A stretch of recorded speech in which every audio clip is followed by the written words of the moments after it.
और ह्यूमन तो सब रिसोर्स में से सबसे वैल्यूएबल रिसोर्स है। मोर देन 50% पॉपुलेशन तो एशिया में रहती है। तो इंडिया जो है वो नंबर 1 रैंक पर है इन टर्म्स ऑफ पॉपुलेशन। अगर जो हम पढ़ रहे हैं उसका हमारी लाइफ में क्या महत्व है। एक कंट्री के अंदर एक कंट्री है वेटिकन सिटी। इंटरेस्टिंग। एक समय जितनी इंडिया की पॉपुलेशन है उतनी एक समय में पूरी दुनिया की पॉपुलेशन थी। हेलो गाइस, स्वागत है आप सभी का आज के इस वीडियो में जहाँ पर हम पढ़ने वाले हैं क्लास 8 ज्योग्राफी का चैप्टर नंबर 5 ह्यूमन रिसोर्सेज। लेकिन सबसे पहले हमें ये तो पता होना चाहिए कि आखिर हमें ह्यूमन रिसोर्सेज के बारे में पढ़ना ही क्यों है। क्यों हम ह्यूमन रिसोर्सेज के बारे में पढ़ें, क्या इनका इम्पोर्टेंस है, ह्यूमन रिसोर्सेज क्या होते हैं और क्यों ह्यूमन रिसोर्सेज के बारे में जानना ज़रूरी है। सबसे पहले ये हम समझ लेते हैं। तो इसको एग्जाम्पल से समझते हैं। मान लीजिए आपको कोई कंपनी स्टार्ट करनी है, ठीक है। अब कंपनी स्टार्ट करनी तो सबसे पहले आप क्या देखेंगे कि वहाँ पे वर्कर्स तो होने चाहिए। तो सबसे पहले आप देखेंगे एम्प्लॉयज़, ठीक है। अब एम्प्लॉयज़ में आपके पास ऑप्शन बहुत सारे हैं, किस तरीके के एम्प्लॉय आपको चाहिए। अब मान लीजिए मैं कहती हूँ कि आपके पास दो ऑप्शन है। या तो आपके एम्प्लॉय होंगे अनएजुकेटेड, अनस्किल्ड, अनहेल्दी, जिनके पास नॉलेज भी नहीं है, स्किल भी नहीं है, कुछ भी नहीं है, ठीक है। सेकेंड ऑप्शन आता है जिसमें एजुकेटेड हो, हेल्दी हो और उनके पास स्किल्स हो, ऐसे एम्प्लॉयज़ है। तो आप कैसे एम्प्लॉयज़ को अपनी कंपनी में रखेंगे? Obviously second one. क्यों? क्योंकि यहाँ पर एम्प्लॉयज़ के पास एजुकेशन अच्छी है, हेल्थ अच्छी है, स्किल्स अच्छी है, तो वो अच्छे से काम कर पाएंगे, ठीक है। चाहे कितनी भी मशीनरी हो लेकिन एम्प्लॉय तो अच्छा होना चाहिए, क्योंकि एक अच्छा एम्प्लॉय, एक स्किल्ड, एजुकेटेड, हेल्दी एम्प्लॉय अच्छे से कंपनी का डेवलपमेंट करवा सकता है, ठीक है ना। तो अब कंपनी की जगह अगर हम बात करें कंट्री की, तो क्या कंट्री के डेवलपमेंट के लिए एक ह्यूमन का एजुकेटेड होना, स्किल्ड होना ज़रूरी नहीं है? बिल्कुल ज़रूरी है। तो ह्यूमन का डेवलपमेंट कैसे हो, उससे पहले हमें ये तो समझना होगा कि आखिर ह्यूमन रिसोर्स होता क्या है। पहले उसके बारे में हम जानकारी लेंगे तभी तो हम उसमें कुछ कर पाएंगे, ठीक है ना गाइस। तो सबसे पहले हम जान लेते हैं ह्यूमन रिसोर्स का मतलब क्या होता है। I hope this example is clear कि क्यों हमें ह्यूमन रिसोर्सेज के बारे में पढ़ना चाहिए, ठीक है। तो चलिए शुरू करते हैं। सबसे पहले ह्यूमन रिसोर्स में रिसोर्स का मतलब क्या है, पिछले चैप्टर से हम पढ़ते आ रहे हैं। रिसोर्स का मतलब होता है anything that is available and used to satisfy a need. जो भी किसी नीड को फुलफिल करने के लिए यूज होता है उसे हम रिसोर्स कहते हैं। यानी कि हर रिसोर्स की कोई ना कोई यूटिलिटी होती है। अब यहाँ पर हम बात कर रहे हैं ह्यूमन रिसोर्स की। जैसे अगर हम बात करते हैं वाटर रिसोर्स की, तो वाटर एक रिसोर्स है, यानी कि वाटर की कुछ ना कुछ यूटिलिटी होगी। ऑब्वियसली वाटर हमारे पीने के लिए काम आता है, नहाने के लिए काम आता है, क्लीनिंग के लिए काम आता है, एग्रीकल्चर में इरिगेशन के लिए काम आता है। तो वाटर की बहुत सारी यूटिलिटी है, यानी कि वाटर एक रिसोर्स है, ठीक है। उस तरीके से ह्यूमन की अगर हम बात करें तो क्या ह्यूमन की यूटिलिटी है? ऑब्वियसली। कैसे है? बिना इंसान के, बिना ह्यूमन के कैसे कोई मशीन वर्क कर सकती है, कैसे कोई टेक्नोलॉजी यूज़ हो सकती है, कैसे कोई वस्तु एक वैल्यूएबल रिसोर्स बन सकती है? नहीं बन सकती, क्योंकि किसी भी वस्तु को रिसोर्स में कन्वर्ट कौन करता है, उसकी यूटिलिटी कौन डिसाइड करता है? ह्यूमन डिसाइड करता है, हम डिसाइड करते हैं। इसीलिए ह्यूमन भी एक वैल्यूएबल रिसोर्स है। और ह्यूमन तो सब रिसोर्स में से सबसे वैल्यूएबल रिसोर्स है। क्यों है? क्योंकि बिना ह्यूमन के किसी और रिसोर्स का तो कोई मतलब ही नहीं रहेगा, कोई यूटिलिटी ही नहीं रहेगी। इसलिए ह्यूमन जो है वो किसी भी कंट्री के लिए, Nations valuable resource, most valuable resource हम कह सकते हैं। वैल्यूएबल रिसोर्स, या जिसे हम अल्टीमेट रिसोर्स भी कह सकते हैं। तो ह्यूमन रिसोर्स बहुत ज़्यादा इंपॉर्टेंट रिसोर्स है। आई होप ये आपको समझ आ चुका होगा। अब जैसे नेचुरल रिसोर्सेज का डिस्ट्रीब्यूशन पूरी दुनिया में अलग अलग होता है, यानी कि कई जगह कम रिसोर्सेस है, कई जगह ज़्यादा रिसोर्सेस है। तो इस तरीके से क्या ह्यूमन रिसोर्स का भी डिस्ट्रीब्यूशन डिफरेंट होगा? ऑब्वियसली। ह्यूमन रिसोर्स भी एक्सट्रीमली अनइवनली डिस्ट्रीब्यूटेड है, ठीक है। कैसे डिस्ट्रीब्यूटेड है, तो इसका डिस्ट्रीब्यूशन हम देख लेते हैं। अब इस चैप्टर में हम क्या क्या पढ़ेंगे? सबसे पहले हम ह्यूमन यानी कि ह्यूमन रिसोर्स का डिस्ट्रीब्यूशन देखेंगे। फिर हम ये देखेंगे कि हमें कैसे पता चल सकता है कि एक एरिया में कितने लोग रहते हैं, कितनी एक एरिया की पॉपुलेशन होती है, जिसमें हम पॉपुलेशन डेंसिटी की बात करेंगे। उसके बाद हम ये देखेंगे कि आखिर ये डिस्ट्रीब्यूशन इतना ज़्यादा डिफरेंट कैसे हुआ, यानी कि कई जगह लोग कम है, कई जगह ज़्यादा, ऐसा क्यों है, कौन कौन से फैक्टर हैं जो पॉपुलेशन के डिस्ट्रीब्यूशन को अफेक्ट करते हैं, ये भी हम देखने वाले हैं। उसके बाद हम देखेंगे पॉपुलेशन चेंज, क्योंकि पॉपुलेशन जो है वो स्टेबल नहीं रहती है, ऑब्वियसली कम होती है, ज़्यादा होती है, तो पॉपुलेशन चेंज होती है। पॉपुलेशन चेंज क्या होता है, कैसे पॉपुलेशन चेंज होती है, कौन कौन से फैक्टर्स पॉपुलेशन चेंज को अफेक्ट करते हैं, वो हम देखेंगे। और फाइनली ये भी हम देखेंगे कि आखिर डेवलपमेंट के लिए ह्यूमन रिसोर्स का किस तरीके से यूज़ होता है। ठीक है, यहाँ तक बात क्लियर है। शुरुआत करते हैं डिस्ट्रीब्यूशन से। तो like other resources, human resources भी अनइवनली डिस्ट्रीब्यूटेड हैं। कैसे डिस्ट्रीब्यूटेड हैं, हमें पता है कि पूरी जो दुनिया है 30% लैंड है और 70% वाटर है अप्रोक्स। ठीक है, जिसमें से 90% पॉपुलेशन जो है वो 30% लैंड एरिया पर रहती है। अब इस 30% में से भी मान लीजिए 30% लैंड है, इसमें से भी केवल 30% एरिया पर ही लोग रहते हैं। बाकी जो लैंड एरिया है या तो वहाँ पर पॉपुलेशन बहुत कम है या फिर वहाँ पर कोई रहता ही नहीं है। क्यों? क्योंकि हो सकता है वहाँ पर बहुत एक्सट्रीम टेम्परेचर हो, जैसे कि अंटार्कटिका में कोई नहीं रहता है, या फिर हो सकता है कि यहाँ पर टोपोग्राफी डिफरेंट हो, रग्ड टोपोग्राफी हो, जो रहने लायक कंडीशन यहाँ पर नहीं होती है। ठीक है, तो आई होप ये बात आपको समझ में आ चुकी होगी कि 30% पॉपुलेशन 30% लैंड एरिया पर 90% पॉपुलेशन रहती है। अब इसके बाद ये 30% ये लैंड पोर्शन है क्या, कॉन्टिनेंट है। तो कॉन्टिनेंट में किस कॉन्टिनेंट में कितनी पॉपुलेशन है ये हमें कैसे पता चलेगा, तो इसको एग्जाम्पल से समझते हैं। मान लेते हैं पूरी दुनिया में 100 लोग हैं, पूरी दुनिया में 100 पीपल है। ठीक है, अब इस 100 के एग्जाम्पल से हम समझेंगे किस कॉन्टिनेंट में कितने लोग रहते हैं। सबसे पहले हम बात करें अगर एशिया की, तो 100 में से मोर देन 50% पॉपुलेशन तो एशिया में ही रहती है, यानी कि 59 लोग 100 में से एशिया कॉन्टिनेंट में रहते हैं। उसके बाद सेकेंड आता है अफ्रीका, तो 19% पॉपुलेशन अफ्रीका में रहती है। उसके बाद अगर हम बात करें यूरोप की, तो 9% पॉपुलेशन यूरोप में रहती है। नॉर्थ अमेरिका और साउथ अमेरिका की बात करें अगर हम, तो नॉर्थ अमेरिका में 8% और साउथ अमेरिका में 7% और साउथ अमेरिका में 5% पॉपुलेशन रहती हैं। वहीं अगर हम ओशियनिया की बात करें तो यहाँ पर 1% पॉपुलेशन रहती है। अब ये ओशियनिया क्या है, हमने तो ऑस्ट्रेलिया सुना था। देखिए, ऑस्ट्रेलिया अलग कॉन्टिनेंट है, लेकिन ऑस्ट्रेलिया के साथ अगर हम पैसिफिक आइलैंड्स को भी जोड़ लेते हैं, न्यूजीलैंड को भी जोड़ लेते हैं, तो हम उसे मिलाकर कहते हैं ओशियनिया। ओशियनिया के अंदर ऑस्ट्रेलिया आ जाता है। ठीक है, अंटार्कटिका कहाँ गया, अंटार्कटिका में एक्सट्रीम टेम्परेचर है, इसलिए वहाँ पर कोई भी नहीं रहता है, 0 पॉपुलेशन। ठीक है, तो आई होप ये आपको समझ आ चुका होगा। तो ये पूरा कितना हो गया, 100% हो गया, यानी कि 100% में से कितने लोग किस कॉन्टिनेंट में रहते हैं, ये हमने डिस्ट्रीब्यूशन समझ लिया। अब इस डेटा से हमें क्या पता चलता है, इससे हमें ये पता चलता है कि जो एशिया कॉन्टिनेंट है वो सबसे ज़्यादा क्राउडेड है। क्राउडेड यानी कि एशिया में भी कौन सा part, south and south east Asia जो है वो सबसे ज़्यादा क्राउडेड है, सबसे ज़्यादा पॉपुलेशन डेंसिटी है वहाँ पर। ठीक है, इसके बाद और हमें यहाँ से पता चलता है कि अगर हम एशिया और अफ्रीका की पॉपुलेशन मिला देते हैं, एशिया और अफ्रीका की पॉपुलेशन मिलाकर अगर हम बात करें, तो पूरी दुनिया की 3/4 पॉपुलेशन, 3/4 कितना होता है, 75% होता है। ये 78% अप्रोक्सीमेटली हम बात कर रहे हैं।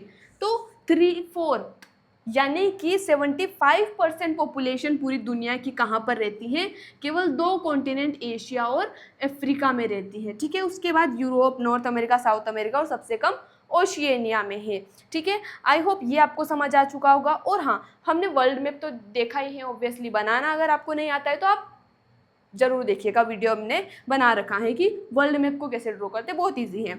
तो हमने वर्ल्ड मैप में देखा है कि ज़्यादातर जो पॉपुलेशन है वो कहाँ रहती है, ऑब्वियसली वो यहाँ पर ऑस्ट्रेलिया है, यहाँ पर अंटार्कटिका है। ज़्यादातर पॉपुलेशन जो है इक्वेटर के ऊपर रहती है, ठीक है, यहाँ तक बात क्लियर है। तो इक्वेटर के ऊपर ज़्यादा पॉपुलेशन है, ठीक है। मोर पॉपुलेशन कहाँ पर है? अबव इक्वेटर, ठीक है। उसके अलावा कंट्रीज़ की बात करें तो 10 कंट्रीज़ ऐसी है जहाँ पर 60% पॉपुलेशन रहती है। 60% पॉपुलेशन 10 कंट्रीज़ में रहती है, ठीक है। अब आप सोच रहे होंगे कि सबसे ज़्यादा पॉपुलेशन किस कंट्री की होगी, तो वो हमारी कंट्री की, यानी कि इंडिया की अगर हम बात करें तो इंडिया जो है वो नंबर 1 रैंक पर है इन टर्म्स ऑफ पॉपुलेशन। अगर हम बात करें यानी कि पूरी दुनिया में इंडिया की पॉपुलेशन सबसे ज़्यादा है। पहले चाइना की थी, लेटेस्ट डेटा की हम बात करें तो इंडिया की है। कितनी पॉपुलेशन है इंडिया की? 1.477 बिलियन, यानी कि 147 करोड़ के लगभग इंडिया की पॉपुलेशन हो चुकी है दुनिया में सबसे नंबर 1 पर, ठीक है। तो आई होप ये चीज़ आपको क्लियर हो चुकी होगी। अब हमने डिस्ट्रीब्यूशन तो देख लिया, कितना अनइवन डिस्ट्रीब्यूशन है वो भी हमें पता चल गया, लेकिन अनइवन डिस्ट्रीब्यूशन क्यों है वो भी तो जानना ज़रूरी है, ठीक है। तो वो भी हम देख लेते हैं कि अनइवन डिस्ट्रीब्यूशन आखिर क्यों है। आई होप आपको सारी चीज़ें क्लियर हो रही होगी, कुछ भी हमें रटना नहीं है, ठीक है। हम पढ़ रहे हैं तो समझ समझ के हमें पढ़ना है, ऐसा नहीं है कि बस रटना है, बस एग्ज़ाम में लिख के आना है। हमें खुद को भी कुछ समझ आना चाहिए कि आखिर हम क्यों पढ़ रहे हैं, ह्यूमन रिसोर्सेज के बारे में क्यों पढ़ रहे हैं, ताकि कंट्री का डेवलपमेंट हो सके। किस एज ग्रुप के कितने व्यक्ति हैं हमारे देश में वो हमें पता लग सके, तो उनके लिए हम employment opportunity, health care facilities, योजनाएं बनाना, ये सारे काम हम कर सकते हैं। तो ये हमें समझना है, केवल रटना नहीं है, पढ़ना नहीं है, समझना भी है कि आखिर जो हम पढ़ रहे हैं उसका हमारी लाइफ में क्या महत्व है, ठीक है। तो हम अब फैक्टर्स की बात करते हैं। फैक्टर्स अफेक्टिंग पॉपुलेशन डिस्ट्रीब्यूशन, यानी कि पॉपुलेशन का डिस्ट्रीब्यूशन में कौन कौन से फैक्टर्स अफेक्ट करते हैं। सबसे पहला आता है ज्योग्राफिकल फैक्टर। ज्योग्राफिकल फैक्टर की अगर हम बात करें तो इसमें टोपोग्राफी आ जाता है, उसके अलावा सॉइल, वाटर, क्लाइमेट, मिनरल्स। अब ये कैसे पॉपुलेशन डिस्ट्रीब्यूशन को अफेक्ट करते हैं, तो देखिए टोपोग्राफी का मतलब होता है स्थलाकृति, यानी कि जो लेन है उसका शेप कैसा है, क्या उबड़ खाबड़ ज़मीन है, क्या माउंटेन है, क्या प्लेन है, तो इसी को हम टोपोग्राफी कहते हैं। तो आप खुद सोचिए कि क्या आप एक उबड़ खाबड़ ज़मीन पर रहना पसंद करेंगे या एक प्लेन एरिया पर? ऑब्वियसली प्लेन एरिया पर, क्योंकि वहाँ पर अच्छे से काम हो सकता है, अच्छे से घर बन सकता है, अच्छे से खेती हो सकती है, यानी कि वहाँ पर रहना आसान होता है। इसीलिए टोपोग्राफी जहाँ पर अच्छी होती है वहाँ पर लोग ज़्यादा रहते हैं। सोइल की अगर हम बात करें, जैसे टोपोग्राफी में हम यहाँ पर लिख देते हैं प्लेन एरिया में ज़्यादा पॉपुलेशन रहती है। सोइल की अगर हम बात करें तो ऑब्वियसली जहाँ पर फर्टाइल सोइल होगी, जहाँ पर अच्छी खेती हो सकती है, वहाँ पर लोग रहना पसंद करेंगे। जैसे इंडिया में अगर हम बात करें तो जो नॉर्दर्न प्लेन है, जो गंगा ब्रह्मपुत्रा प्लेन है, वहाँ पर पॉपुलेशन ज़्यादा है। क्यों है? क्योंकि वहाँ पर फर्टाइल सोइल है, अच्छे से खेती हो सकती है, तो लोग अच्छे से अपना जीवन यापन कर सकते हैं। यानी कि सोइल की अगर हम बात करें, जैसे यहाँ पर एग्जाम्पल लिख लेते हैं हम northern plains, Ganga Brahmaputra plain, तो यहाँ पर ज़्यादा पॉपुलेशन रहती है। वाटर, ऑब्वियसली वाटर तो ज़रूरी है सबसे ज़्यादा, पानी नहीं होगा तो भाई करेंगे क्या। तो जहाँ पर वाटर ज़्यादा होता है, यानी कि जहाँ पर वाटर अवेलेबल है अपने पीने के लिए, यूज़ करने के लिए, तो वहाँ पर पॉपुलेशन ज़्यादा होती है। इसीलिए ड्राई एरियाज़ में कम पॉपुलेशन रहती है, ठीक है। ड्राई एरियाज़ में पॉपुलेशन कम रहती है। प्लेन एरिया में पॉपुलेशन ज़्यादा, नॉर्दर्न प्लेन में ज़्यादा, ड्राई एरिया में कम होती है। क्लाइमेट की अगर हम बात करें तो क्या आप एक्सट्रीम गर्मी में रहना पसंद करेंगे, एक्सट्रीम कोल्ड टेम्परेचर में रहना पसंद करेंगे? Obviously not. इसीलिए एक मॉडरेट टेम्परेचर होना ज़रूरी है। इसीलिए तो जैसे अगर हम बात करें अंटार्कटिका की, अभी हमने बात किया, तो वहाँ पर पॉपुलेशन है ही नहीं। क्यों नहीं है वहाँ पर लोग? क्योंकि वहाँ पर एक्सट्रीम टेम्परेचर है, एक्सट्रीम कोल्ड टेम्परेचर है, एक्सट्रीम टेम्परेचर में पॉपुलेशन कम होती है। मिनरल्स की बात करें तो फिर मिनरल्स कहाँ से आ जाते हैं? मिनरल से पॉपुलेशन का क्या लेना देना? आप खुद सोचिए कि एक जगह जहाँ पर अभी तक कोई नहीं रहता था, लेकिन अभी वहाँ पर ऑयल या डायमंड की मतलब डिस्कवरी हो जाती है, माइनिंग वहाँ पर स्टार्ट हो जाती है, तो फिर वहाँ पर क्या होगा? ट्रांसपोर्टेशन का मार्केट बढ़ेगा, ठीक है, वहाँ पर वर्कर्स की ज़रूरत होगी, इंजीनियर्स की ज़रूरत होगी, तो वहाँ पर लोग काम करने के लिए आएंगे, वहाँ पर सेटल होंगे लोग आसपास में, इसीलिए और लोग अर्निंग करेंगे, अच्छा डेवलपमेंट होगा, इकोनॉमी बढ़ेगी तो डेवलपमेंट होगा, तो इसीलिए वहाँ पर लोग रहना पसंद करेंगे, इसीलिए मिनरल जहाँ पर होते हैं वहाँ पर पॉपुलेशन ज़्यादा होती है। अब सेकेंड अगर हम बात करें जो फैक्टर इस पॉपुलेशन के डिस्ट्रीब्यूशन को अफेक्ट करता है, वो सेकेंड फैक्टर यहाँ पर आता है। जोग्राफिकल फैक्टर हमने पढ़ लिया, उसके अलावा सोशल, इकोनॉमिक और कल्चरल फैक्टर। अब देखिए, सोशल यानी कि सोसाइटी अच्छी होनी चाहिए, ऑब्वियसली अच्छी एजुकेशन वहाँ पर मिल सके, अच्छी हेल्थ फैसिलिटीज़ हो, अच्छा माहौल हो। आप कैसे सोसाइटी में रहना पसंद करेंगे? जहाँ पर सभी लोग अच्छे हो, सभी का व्यवहार अच्छा हो, जहाँ पर अच्छी फैसिलिटीज़ आपको मिले, ठीक है ना। तो सोसाइटी बहुत इंपॉर्टेंट रोल प्ले करती है, तो जहाँ पर सोसाइटी अच्छी होगी वहाँ पर लोग रहना पसंद करेंगे, इसीलिए यहाँ पर ज़्यादा पॉपुलेशन होती है। जैसे महाराष्ट्र में अगर हम बात करें तो पुणे जो है, महाराष्ट्र में पुणे, तो वहाँ पर लोग ज़्यादा रहते हैं, वहाँ पर ज़्यादा पॉपुलेशन है, क्यों है? Because of social factor. Economic factor की अगर हम बात करें तो जहाँ पर अच्छी इकोनॉमी होगी, इंडस्ट्री होगी, वहाँ पर लोग ज़्यादा होंगे। जैसे अगर हम बात करें तो मुंबई की बात कर लेते हैं, ठीक है। मुंबई में ऑब्वियसली कितनी अपॉर्चुनिटीज़, सब बहुत ज़्यादा लोग मुंबई में जाते हैं, ठीक है, इकोनॉमिक फैक्टर की वजह से। कल्चरल फैक्टर की बात करें तो जहाँ पर कल्चर से बहुत ज़्यादा रिलेटेड होता है वो प्लेस, ठीक है। जैसे अगर हम बात करें वाराणसी, ठीक है, ये तो हमारे इंडिया में है। उसके अलावा अगर हम बात करें एक वेटिकन सिटी, वेटिकन सिटी।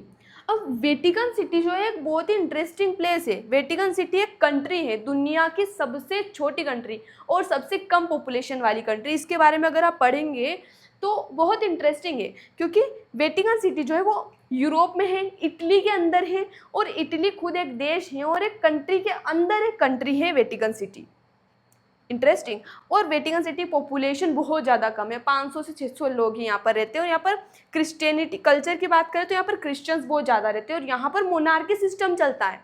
अभी हम यहाँ पर बात नहीं कर रहे हैं और कि इटली के एक कंट्री के अंदर एक कंट्री कैसे बन गई, तो वो हिस्ट्री का पार्ट है। यूनिफिकेशन ऑफ इटली जब हुआ था तब की बात है। तो वेटिकन सिटी कल्चर की हम बात करें, यहाँ पर क्रिश्चियनिटी है, वाराणसी में तो हमें पता ही है, ठीक है। तो कल्चर जहाँ पर ज़्यादा होता है वहाँ पर ज़्यादा लोग अट्रैक्टेड होते हैं, ठीक है। आई होप ये चीज़ें आपको क्लियर हो चुकी होगी कि फैक्टर्स कौन कौन से पॉपुलेशन डिस्ट्रीब्यूशन को अफेक्ट करते हैं, ठीक है।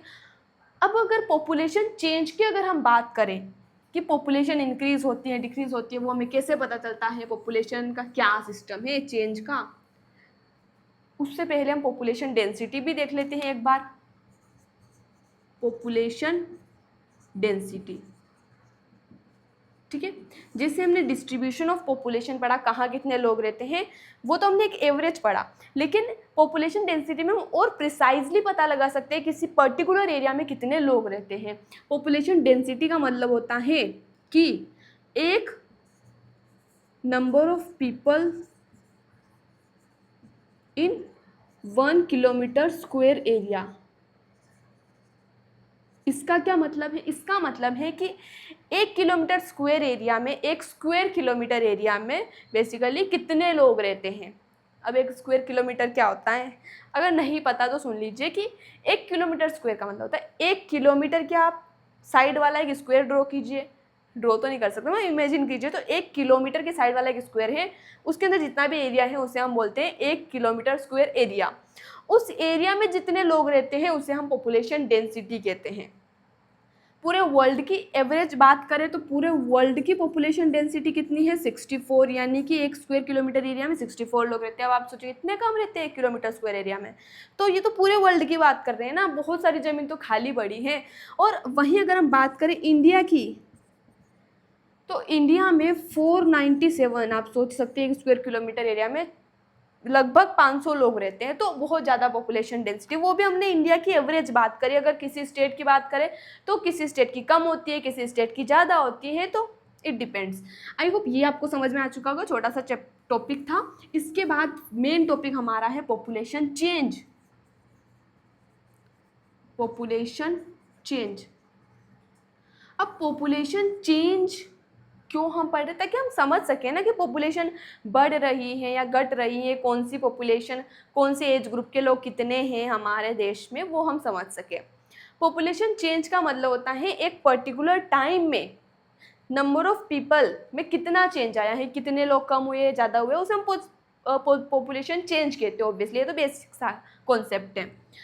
अगर हम बात करें पहले यानी कि 1800 के टाइम की बात ले लेते हैं, तो पॉपुलेशन बढ़ तो रही थी लेकिन धीरे धीरे बढ़ रही थी। जैसे अगर हम बात करें 1804 की, तो पूरी दुनिया की पॉपुलेशन 1 बिलियन थी। एक समय जितनी इंडिया की पॉपुलेशन है उतनी एक समय में पूरी दुनिया की पॉपुलेशन थी।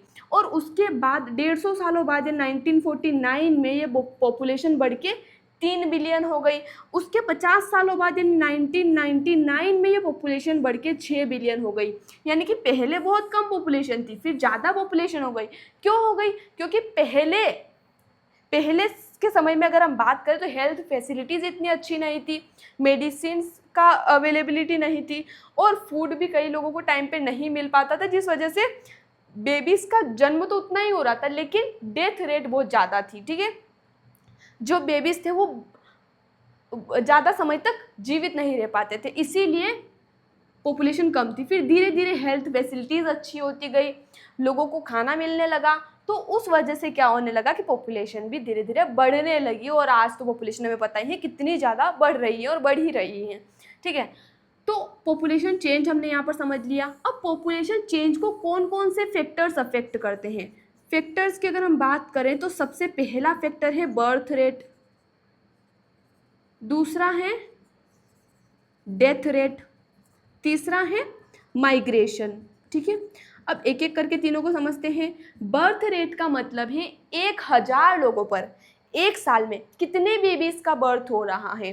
ठीक है, अब इसको कैसे निकालते हैं? जैसे हम अपने मार्क्स निकालते हैं, परसेंटेज निकालते हैं, वैसे ही यानी कि जितने भी बर्थ हुए हैं divided by total population into 1000, तो ये हमारा बर्थ रेट निकल जाएगा।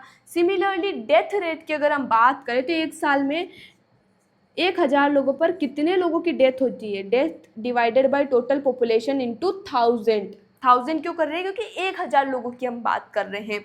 वहीं माइग्रेशन की अगर हम बात करें तो माइग्रेशन का मतलब क्या होता है? एक देश से दूसरे देश में जाना या किसी और कंट्री से एक कंट्री में आना।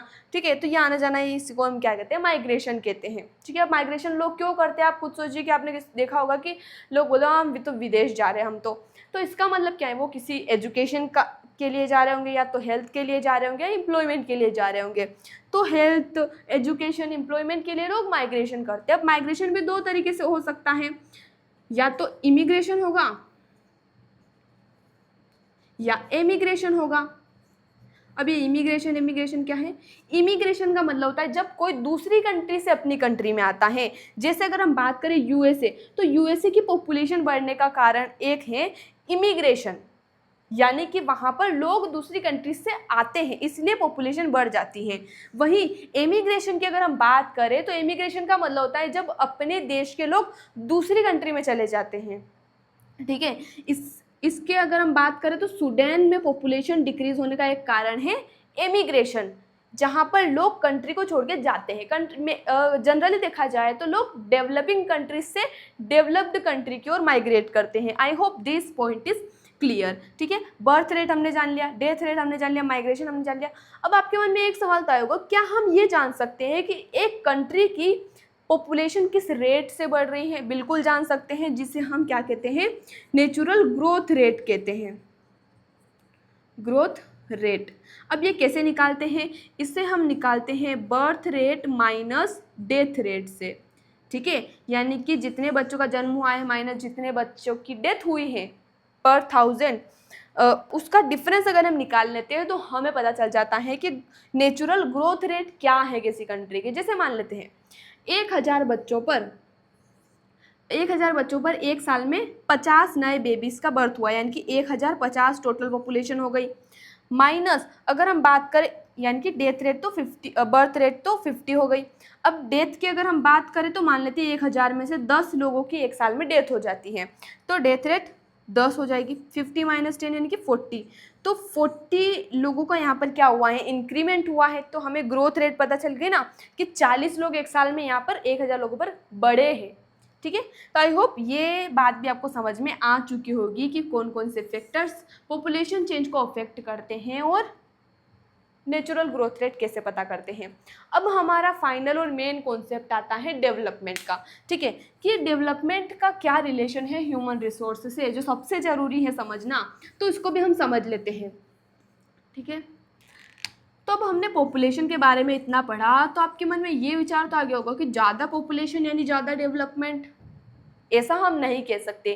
क्यों नहीं कह सकते? क्योंकि अगर हम एग्जाम्पल बात करें तो जापान की पॉपुलेशन कम है एज कम्पेयर टू बांग्लादेश, लेकिन जापान ज़्यादा इकोनॉमिकली डेवलप्ड है एज कम्पेयर टू बांग्लादेश, क्योंकि लोगों की क्वांटिटी मैटर नहीं करती कि कितनी ज़्यादा पॉपुलेशन है, क्वालिटी मैटर करती है कि लोगों में स्किल कितनी है, उनका टैलेंट कितना है, नॉलेज कितना है, एजुकेशन कितनी है, हेल्थ फैसिलिटीज़ कितनी है। तो इस वजह से अगर ज़्यादा अच्छी फैसिलिटीज़ लोगों को मिलेगी तो ज़्यादा डेवलपमेंट होगा, ठीक है। यहाँ पर नंबर ऑफ पीपल डिपेंड नहीं करते हैं, नंबर ऑफ पॉपुलेशन पर डेवलपमेंट डिपेंड नहीं करता है, उनकी क्वालिटी पर डिपेंड करता है, ठीक है। तो यहाँ पर हम बोल सकते हैं क्वांटिटी मैटर नहीं करती है, क्वालिटी मैटर करती है, ठीक है। तो यहाँ से एक पॉइंट हमें समझ आ गया कि अगर डेवलपमेंट होगा तो हमें डेवलपमेंट करना है तो हमें क्वांटिटी पर फोकस नहीं करना होगा, क्वालिटी पर फोकस करना होगा, ठीक है। अब क्वालिटी पर कैसे फोकस किया जाए उसके लिए कुछ और बातें समझनी पड़ेगी, ठीक है।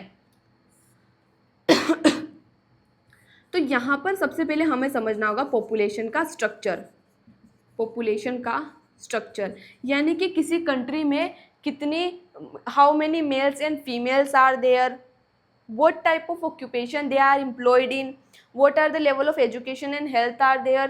तो ये सभी बातें हमें पता चलती है पॉपुलेशन स्ट्रक्चर से, और इस स्ट्रक्चर को समझने के लिए हम ग्राफिकल रिप्रेजेंटेशन का यूज़ करते हैं, जिसे हम कहते हैं पॉपुलेशन पिरामिड, ठीक है।